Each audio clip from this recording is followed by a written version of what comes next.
Thank you for staying with us. Let's begin the second half of the show from Abuja, where President Tinubu is now talking tough. The president says any minister or presidential aide who underperforms in his discharge of his assigned duties or responsibilities would just have to leave them, according to his words. The president spoke when he declared open the 2023 cabinet retreat for ministers, presidential aides, permanent secretaries, top government functionaries, with a focus on delivering on the renewed hope agenda. Take a listen to President Bola Tinubu. You are going to sign a bond of understanding between you, the ministers, the permanent secretary, and myself. If you are performing, nothing to fear. If you miss the objective, we review. If no performance, you leave us. Yes, you heard him clear. Number one man of Federal Republic of Nigeria. I'm being joined from our Abuja studios live. Mr. Aliyu Audu is a special assistant to the president on public affairs. It's good to see you, Mr. Aliyu. Thank you so much for your time. Good to have you. Good to be here. Thanks for having me. Yes, let me start with the theme. You know, we've been on the renewed hope agenda before the elections. Now it's after the elections, governance has started and all of that. But the president is saying delivering on the renewed hope agenda. Where are we headed with regards to this retreat? Prosperity. Absolute prosperity for Nigerians, prosperity for the country, and you know, Mr. President has made a lot of promises to international community, to international investors, and it is important to get the home front ready to do business, which, you know, he has repeatedly said we are open for. And knowing that the way we have always done business of government over the years, you know, isn't going to take us to where we ought to be. And he's set the right tone. You know, he's told everyone that it can't be business as usual. And the era of that's how we do it or that's not how we do it isn't there. He has given everyone the free will to think, you know, be intellectually curious and be committed to getting us succeed. Understanding that it's not personal success, it's not individual accomplishment. It's about collective success, you know, and he made it clear, you know. We all know him. He is not a man who is very, you know, who is at ease with failure. He doesn't like it, and he stressed that yesterday that we have to succeed, you know, no matter what it takes. We have to succeed, you know, and if we all are ready to succeed, and like he rightly said, we have, you know, everything it takes to make us succeed. And it's just, you know, urging everyone to come on board and understand the direction, and let's push or pull together in the same direction, you know, and ensure we have, you know, success of a country we call our own, and we should all be proud to call our own. You will agree with me, even for newspapers today and even online, everyone is talking about what the president has said, and they're going to sign a bond, a performance bond. KPIs now. We now have to judge ministers by productivity, and they must deliver. How has this come to everyone in that room? I don't think anyone will be surprised by this, because, for those who, I'm sure every single person in there, even if you were not, you know, on his team prior to his success at the polls, it's been 6 months, you know, thereabout after inauguration, and it would have been enough time to, you know, dig a bit about, you know, the leader you are coming to work with. And you know that he's someone who, with his experience and from the private sector, the public sector at the subnational level, and, you know, knowing how he does his things, you know, he takes, you know, absolute,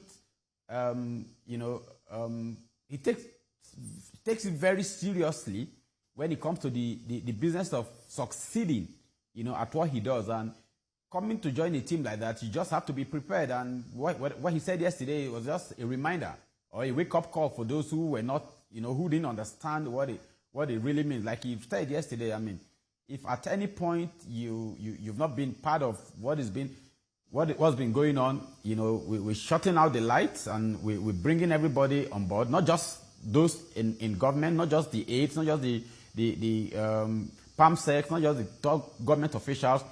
Like he said, every Nigerian should come on board. I mean, we need, to be on board and ensure that, we succeed. Not just so Mr. President succeed, but so that we all collectively succeed, which is what everyone wants.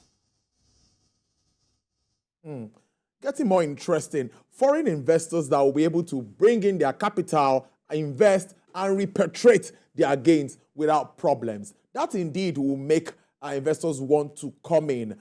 What more are we expecting to attract investment into our country? We know that is very important this time, Mr. Liu. First thing first, we have a leader. You know what they say, when a group of, poor or lily-minded people are led by a brave, courageous man, you'll be sure that everyone will pick that, energy. Everyone will be inspired by such a leader. But in this case, like he rightly said yesterday, Nigerians are probably the best of we are the best of our kind. We are the best in the world. I mean, he said we are a success story in every sector of global endeavors.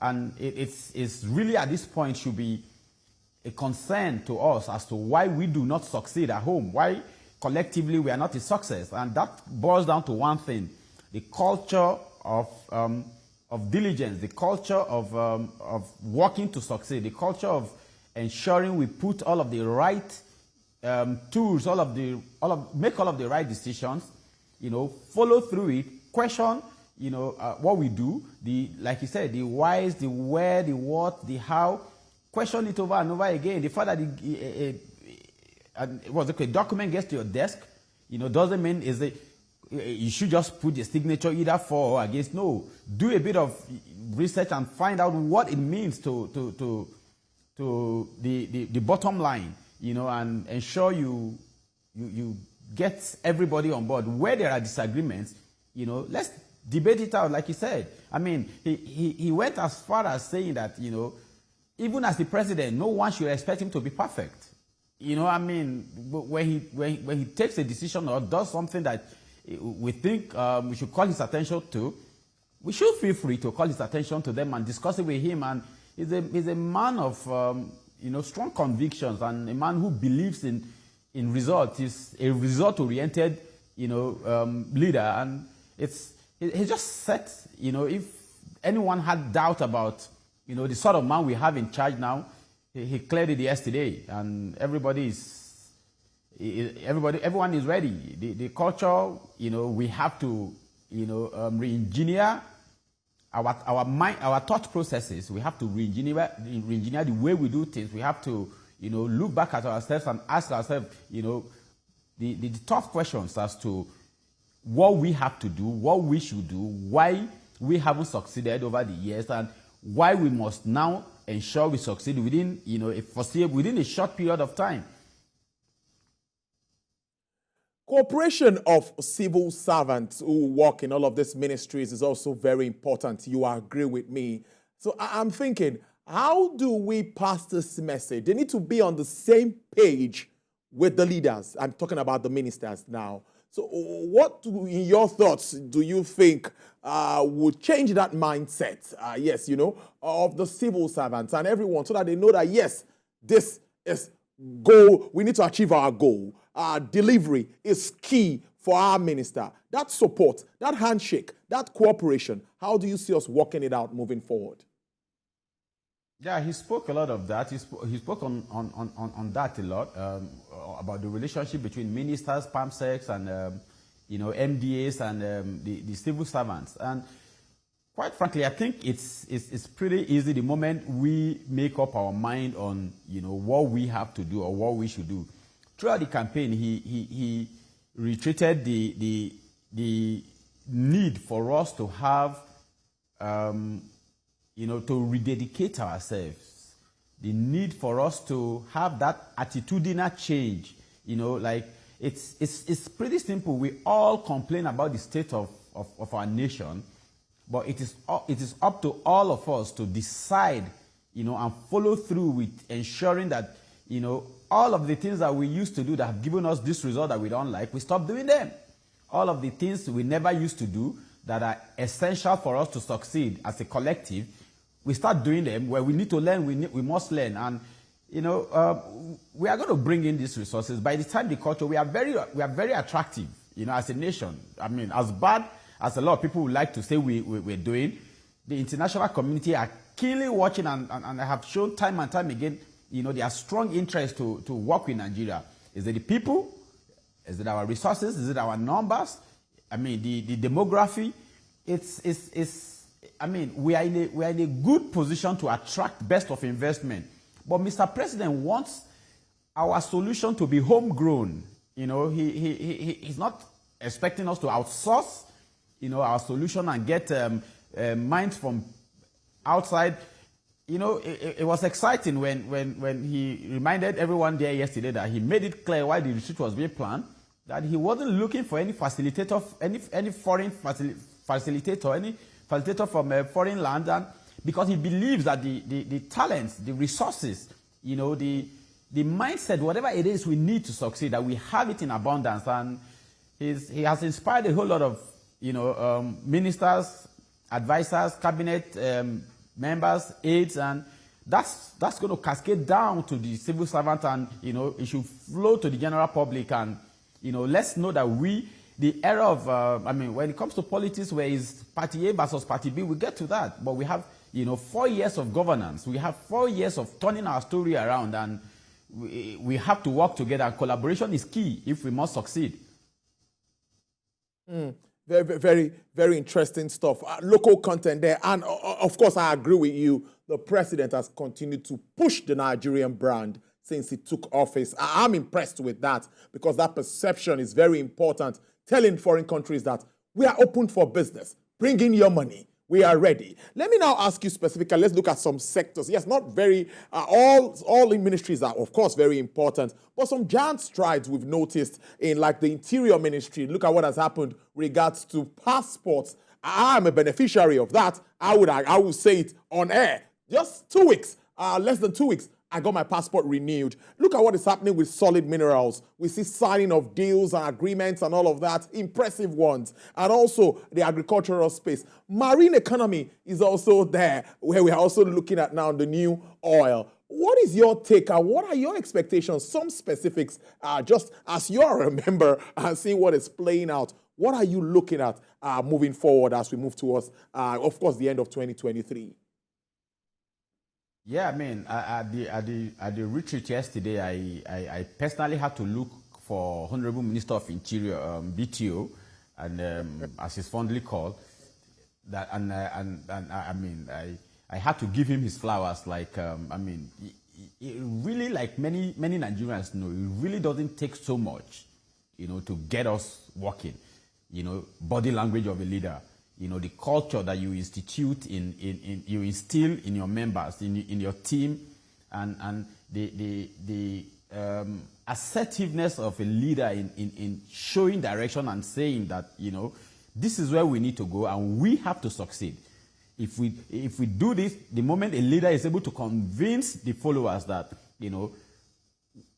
where we are going, if we do this, we will succeed. And he is not sitting back and, just talking the talk. He's walking the talk. The followers, the leaders, the general public will follow suit. And that has manifested in the Interior Ministry. We have seen all of the steps being taken by Chief Dele Alake. And, it's exciting. It's good to know that a lot has been achieved, within a short period, but a whole lot more needs to be done. And I think the success in a short period, is a pointer that if we put in the works, if we believe and we put in the works and we trust in diligence and, we will succeed. Then we'll bring back, that dignity in labor. The moment there is dignity in labor, then there is excitement for everyone to want to work to succeed. The idea of trying to cut corners, the idea of quick money. I mean, he rightly said you can want to make money, but you won't sell Nigerians. You won't make Nigeria. You won't make money off Nigerians. You shouldn't be milking Nigerians to make money.